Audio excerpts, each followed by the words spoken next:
दिल्लीतील मयूर विहार परिसरात 19 वर्षीय गर्भवती मुलीवर जीवघेणा हल्ला करणाऱ्या तरुणाला पोलिसांनी अटक केली आहे। हा तरुण गर्भवती तरुणीचा प्रियकर असल्याचा आरोप आहे।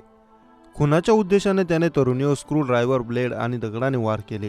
त्याला मुलीचा गर्भपात करायचा होता, मात्र मुलगी यासाठी तयार नव्हती।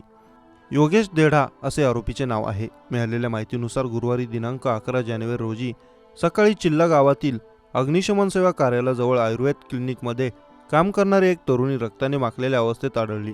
पोलिसांनी सांगितले की पीडित तरुणी लोकनायक रुग्णालयात जीवन मरणाची झुंज लढत आहे। तिला व्हेंटिलेटरवर ठेवण्यात आले आहे।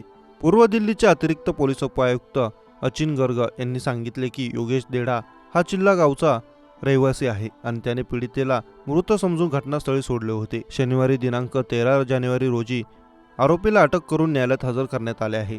एका पोलीस अधिकाऱ्याने सांगितले की पीडिता आणि आरोपी एकाच परिसरात राहत होते आणि काही वर्षांपासून एकमेकांना ओळखत होते। अधिकाऱ्यांनी सांगितले की गेल्या 3 वर्षांपासून दोघे रिलेशनशिपमध्ये होते, पण जेव्हा पीडितेने ती प्रेग्नेंट असल्याचं आरोपीला सांगितलं तेव्हा त्यांच्यात वाद सुरू झाला। आरोपी पीडितेवर गर्भपातासाठी दबाव आणत होता, तिला काही गोळ्या द्यायचा ज्यामुळे गर्भपात होऊ शकतो। जेव्हा पीडितेने आरोपीला गर्भपातास नकार दिला तेव्हा आरोपी चिडला आणि त्याने एक कट रचला। त्याने पीडितेला भेटायला बोलवलं। अशोकनगर मेट्रो स्टेशन जवळ ती त्याला भेटली। त्यानंतर आरोपी योगेशने तिच्यावर जीवघेणा हल्ला केला।